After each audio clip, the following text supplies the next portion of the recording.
Tớ ăn cái bánh mẹ gửi. Thế mà bị ép buộc dính phải hệ thống mị ma luôn. Rồi bị một ông tổng tài kỳ quặc hành hạ tới mức mệt xỉu. Tớ phải vất vả lắm mới thoát ra và gỡ bỏ được cái hệ thống đó. Không ngờ em trai lại ghét tớ vì cắt đứt đường làm giàu của nó. Đẩy tớ xuống ao làm tớ ngộp thở. Làm mị ma thì có gì xấu đâu. Có nhiều anh chàng là kiếm tiền dễ như chơi. Tớ còn muốn cái hệ thống này cơ. Mở mắt ra lần nữa, tớ quay về ngày mẹ đưa tớ cái bánh. Thấy mẹ bưng lên một miếng bánh phô mai thơm lừng.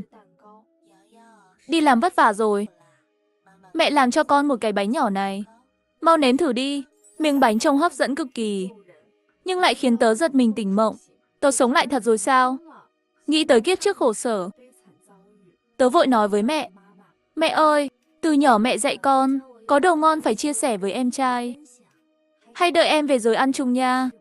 Mẹ tớ suýt nổi cáu. Nhưng kiếm lại được. Em còn muốn ăn. Mẹ làm thêm là được.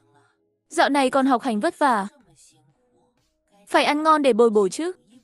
Hơn nữa đây là bánh mẹ làm riêng cho con. Giao Giao không phụ lòng mẹ đúng không nào? Nếu là trước đây, tớ chắc chắn bị vẻ đáng thương này lừa. Rồi ngoan ngoãn nghe lời. Nhưng lần này, tớ nhét luôn một miếng bánh vào miệng mẹ. Mẹ còn chưa thử. Con sao dám ăn trước? Mẹ ăn một miếng đi. Mẹ tớ hét lên như vừa nuốt phải thứ kinh khủng. Chạy vào nhà vệ sinh nôn thốc nôn tháo. Tớ nhìn miếng bánh còn lại. Bắt đầu nghĩ cách xử lý. Đúng lúc em trai bước vào. Tớ nảy ra ý tưởng. Em ơi, đây là bánh mới mẹ nướng. Thử không nào? Nó gật đầu ngay. Tớ đưa bánh cho nó. Nhìn nó ăn hết sạch. Tớ mới thở phào. Nhưng giây sau, nó phá lên cười. Đồ không biết hưởng. Hệ thống xịn thế mà còn tìm cách bỏ. Phúc này chị không cần. Tao muốn kiếp này làm mị ma. Kiếm tiền dễ như chơi. Tớ lập tức hiểu ra. Nó cũng sống lại rồi. Lúc này nó ngừng cười. Trở lại vẻ bình thường.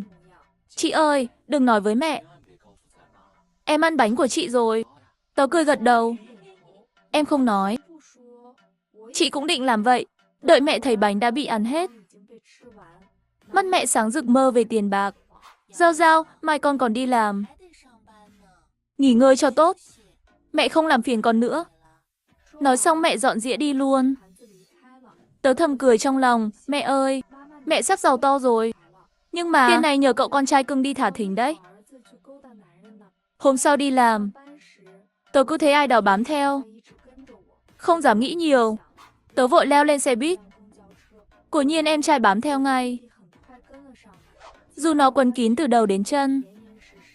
Tớ vẫn nhận ra ngay lập tức. Nhưng tớ không vạch trần.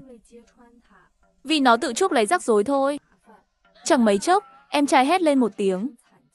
Ôm mông nhảy dựng. Chỉ vào một anh hỏi mắng, đồ mặt dày. Dám sờ mông tao. Đúng là đồ kỳ quặc. Nghe nó tức tối kêu la. Cả xe quay sang nhìn. Nhưng ánh mắt mọi người lại hơi tham lam. Như muốn nuốt chửng em trai vậy. Đây chính là hiệu ứng phụ của hệ thống mị ma. Phúc lớn này giờ toàn bộ rơi vào em trai tớ. Anh hỏi tuy bị mắng một trận, vẫn hao háo nhìn em trai tớ. Anh ta lại sờ thêm cái nữa. Mông mày đẹp thế này, chẳng phải luyện ra để người ta sờ sao? Nếu mày là trai đàng hoàng, sao lại mặc quần bó sát vậy? Làm mông căng tròn luôn. Em trai tức đến suýt khóc. Mày nói bậy. Tao mặc quần bình thường thôi. Mày mới là đồ mặt dày. Nó muốn mọi người phân xử. Nhưng ai ngờ mọi người lại bênh anh hỏi. Mày mặc sexy thế, chẳng phải để thả thính sao? Ôi chao, mông to đàn ông. Cho anh ấy sờ tí có sao đâu. Không trách anh này được. Đổi lại là tao cũng muốn sờ. Nhiều người đồng thanh sờ tí thôi. Sờ một cái thôi mà, mông đẹp thế cơ mà. Nó cuối cùng cũng nhận ra, chắc chắn là do hệ thống mị ma quấy phá. Đúng là điên rồ, tao muốn thu hút mấy anh giàu. Chứ không phải đám chen xe buýt này. Nhưng xe chưa tới trạm. Nó đành chịu trận với mấy bàn tay tay máy. Mông bị bóp đến sưng vù. Tớ nhìn mà hạ hê không tả nổi. Suýt bật cười mấy lần.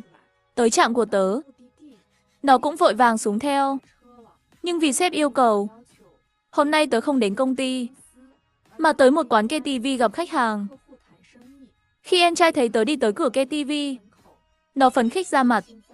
Vì ông sếp tổng tài chính là mục tiêu của nó. Kiếp trước tớ bị chọn ở đây. Nhưng nó không biết, ác mộng giờ mới bắt đầu. Vào KTV, tớ tìm ngay phòng sếp nói. Nhưng không vào luôn, mà giả vờ đau bụng đi toilet. Tới góc khuất, tớ lén quay lại, dùng điện thoại nhìn qua khe cửa. Quả nhiên em trai vào phòng, làm khách trong đó giật mình. Nhưng họ nhanh chóng bị nó mê hoặc. Khách rót cho nó ly nước trái cây. Lần này nó không uống ngay, mà tìm bóng dáng ông tổng tài. Các anh sếp ơi, hôm nay không phải gặp phó tổng sao? Chưa tới à? Xung quanh chỉ có mấy ông chú hỏi. Nhìn nó đầy thèm khát. Nó bắt đầu sợ, lùi từng bước về sau, muốn chuồn ra ngoài.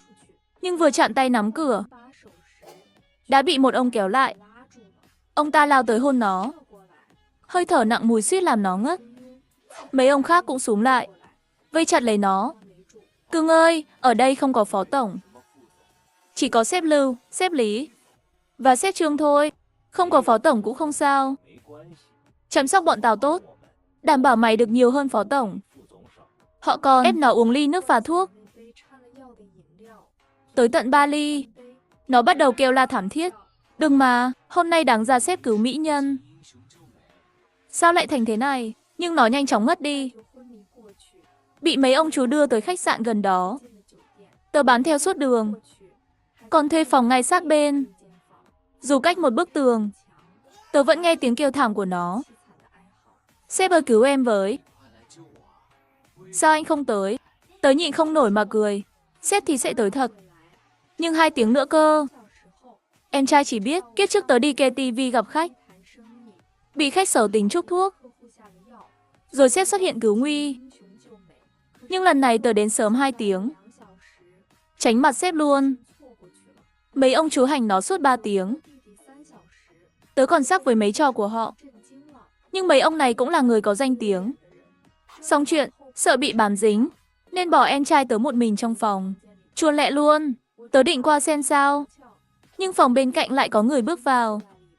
Thấy người đó, em trai tớ mừng rỡ hẳn lên. Sếp ơi, là anh thật hả? Thương em quá. Anh biết em không? Nghe lại giọng của gã ác ma đó, tớ run bần bật luôn.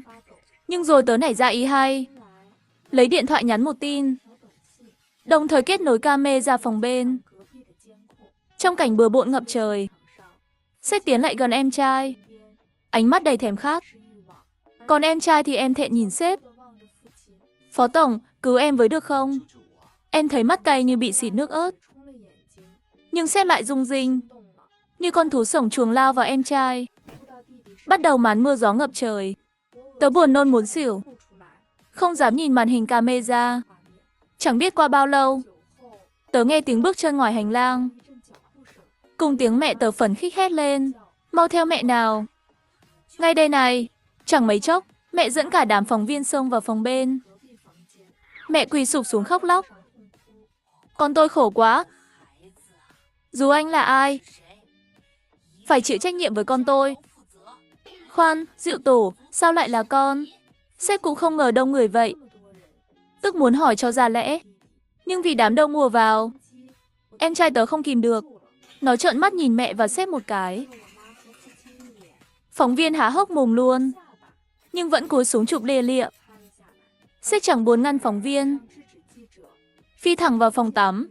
Mẹ thì lao tới hỏi em trai, sao con lại ở đây được?